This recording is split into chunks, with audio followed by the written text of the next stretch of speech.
कहानी का शीर्षक बुढ़ापे का सहारा। आज सुमन आसमान को निहार रही है क्योंकि उसे आसमान में हवाई जहाज नजर आ रहा है जो शायद उसके बेटे को उससे कहीं दूर, उसके गांव से भी दूर लेकर जा रहा है। आंखों में आंसू बहे जा रहे हैं लेकिन वह अपने दिल की बात किसी को भी नहीं बता पा रही है।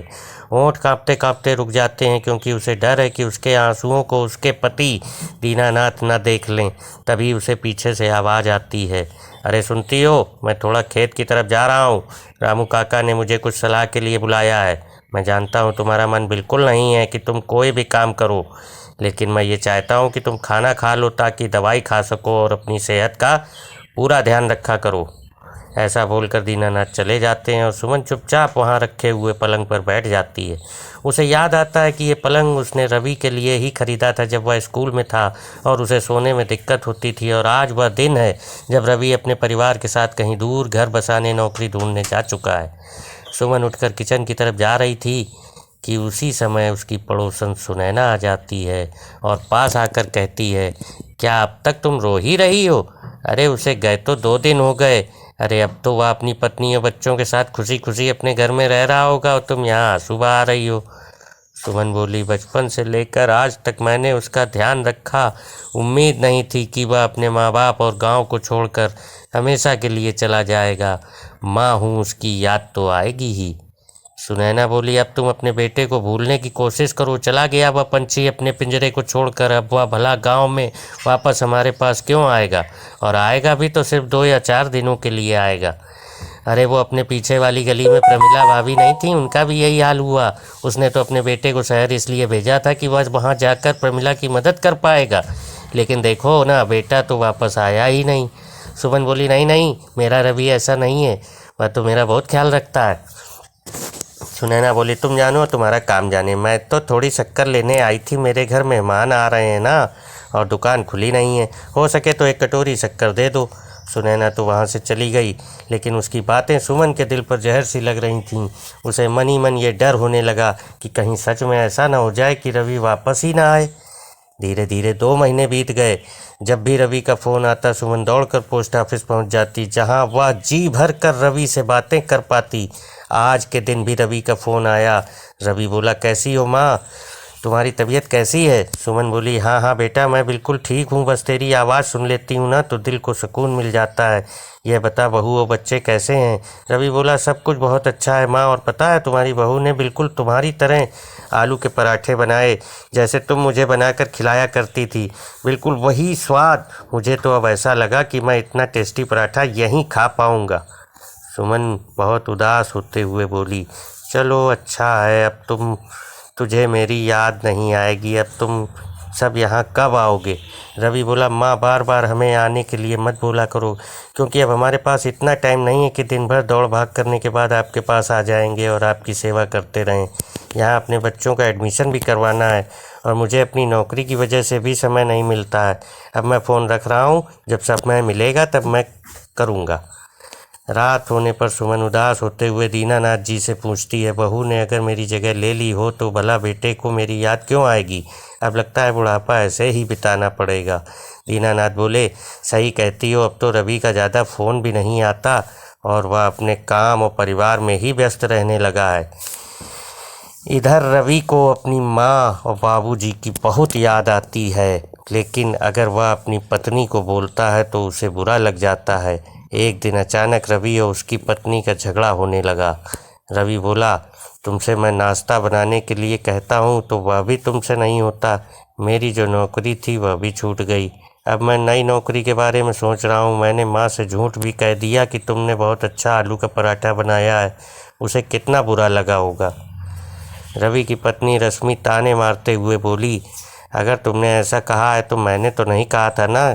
मैंने अपने जीवन में आज तक आलू का पराठा नहीं बनाया है। मेरे पापा के यहाँ तो मैं बड़े ऐशो आराम से रहा करती थी। मुझे तो वहाँ किचन में जाने की ज़रूरत ही नहीं पड़ती थी, लेकिन फिर भी मैंने तुमसे शादी की क्योंकि मुझे लगा कि तुम मेरे लिए बड़े परफेक्ट हो। रवि बोला, अरे मैं तो अपने माँ बाप के बुढ़ापे का सहारा था, पर तुम्हारी वजह से मैंने अपना गांव छोड़ा और शहर में आकर नौकरी ढूंढने लगा। रश्मि बोली, तुम बात बात पर मुझे ताने मत मारा करो। मैं खुद तुम खुद चाहते थे अपने माँ बाप को छोड़कर यहाँ आकर बस जाओ। अब तो रवि और रश्मि के झगड़े बढ़ते ही जा रहे थे। रवि घर में भी फ़ोन नहीं करता और अगर घर से माँ बाबूजी का फ़ोन लगाते तो रवि काम का बहाना बनाकर टाल देता। अब तो उसे भी अपने माँ बाप बोझ लगने लगे और वह सोचने लगा कि जल्द से जल्द वह अपने लिए शहर में ही नया घर ले ले ताकि किसी प्रकार की दिक्कत ना हो। अब सुमन और दीनानाथ दुखी रहने लगे क्योंकि वह समझ गए थे कि उनका बेटा वापस नहीं आएगा और बुढ़ापे का सहारा नहीं बन पाएगा। एक दिन अचानक दीनानाथ जी को एक उपाय सूझा। उन्होंने खुश होकर सुमन को बुलाया। सुमन बोली, क्या बात है जो आज इतने खुश हुए जा रहे हो? दीनानाथ बोले, तुम्हें याद है हमारे घर के बगल में 4 कमरे हैं। ऐसे भी वहाँ पर कोई नहीं रहता। हमने उसे इसलिए बनवाया था कि हमारा बेटा अपने परिवार के साथ वहाँ आराम से रह सकेगा, लेकिन अब वह यहाँ नहीं आएगा। इसलिए मैंने सोचा है कि क्यों ना हम उन कमरों को स्कूल और कॉलेज में पढ़ने वाले बच्चों को किराए पे दे दें ताकि हमारे लिए वह बुढ़ापे का सहारा बन सकें और उनकी खुशी की बदौलत हम भी आगे खुश रह सकते हैं। सुमन बोली, अरे वाह, ये तो बहुत अच्छी बात कही आपने। ऐसे में उन बच्चों को सहारा मिल जाएगा और उन बच्चों के कारण हमें भी बुढ़ापे का सहारा मिल जाएगा।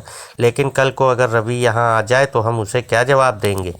दीनानाथ बोले, जो रवि ने स्वार्थ के लिए हम बूढ़े माँ बाप को छोड़कर दूसरे शहर में जाकर बस गया और अब तो हवा हमें पूछता भी नहीं है और ना ही फ़ोन करता है, ना यहाँ आना चाहता है, हम उसके लिए कब तक राह देखते रहेंगे? उन मासूम बच्चों के कारण ही हम खुश रह भी सकेंगे और हमारा घर भी खुशहाल रहेगा। कुछ ही दिनों में उन 4 कमरों में कई सारे बच्चे आ गए जो किराए से रहने लगे और साथ ही साथ खाली समय में सुमन और दीनानाथ जी के साथ आकर बातें करने लगे, जिससे सुमन और दीनानाथ जी को बहुत अच्छा लगने लगा और दिन भर की थकान और दुख और दर्द सब खत्म होने लगा। किसी तरह जब यह बात रवि को पता चली तो उसे बहुत बुरा लगा कि उसके ही माता पिता ने ऐसा किया, लेकिन वह समझ चुका था कि उसने भी अपने माँ बाप को छोड़कर अच्छा नहीं किया। एक दिन वहाँ पर किराए पर रहने वाला एक बच्चा आकर कहता है, ताऊ जी, क्या हमें कभी किसी का दिल नहीं दुखाना चाहिए? दीनानाथ जी बोले, नहीं बेटा, हमें कभी भी किसी का भी दिल नहीं दुखाना चाहिए, क्योंकि जब भी हम किसी का दिल दुखाते हैं ना कहीं हम गलत कर रहे होते हैं, जो हमें उस समय समझ में नहीं आता है। ऐसे में अच्छा होगा अगर हम सबको खुश रखें तो हम हमेशा खुश रह सकते हैं और हमेशा उम्मीद उन्हीं से रखो जो तुम्हारे उम्मीद पर खरे उतर सकें। बच्चा तो वहाँ से चला गया, लेकिन सुमन और दीनानाथ जी समझ चुके थे कि उनकी खुशी उनके हाथ में ही है और अब उन्हें किसी की ज़रूरत नहीं है बुढ़ापे के सहारे के लिए, क्योंकि उनका सहारा अब वे खुद ही हैं। इस प्रकार मित्रों, आज की कथा ये समाप्त होती है। इस कथा से हमको क्या समझ में आता है कि आज के वैश्विक समाज में घर से दूर जाना मजबूरी हो गई है। मजबूरी होकर ही कोई इतना बड़ा फैसला ले पाता है, परंतु घर परिवार को संभालने की जिम्मेदारी से कभी भी दूर नहीं भागना चाहिए। अपने आर्थिक लाभ के लिए घर से दूर जाने में बच्चे की कोई गलती नहीं होती। हर कोई चाहता है कि वह अपने घर वाले के पास रहे, लेकिन भविष्य की चिंता और ज़िंदगी के उतार चढ़ाव ही हमें अपनों से दूर करते हैं। इसमें माहौल में दोनों को एडजस्ट करना चाहिए, थोड़ा बच्चों को तो थोड़ा उनके पेरेंट्स को भी, लेकिन कभी नहीं वाला अवसर कभी नहीं आए। तो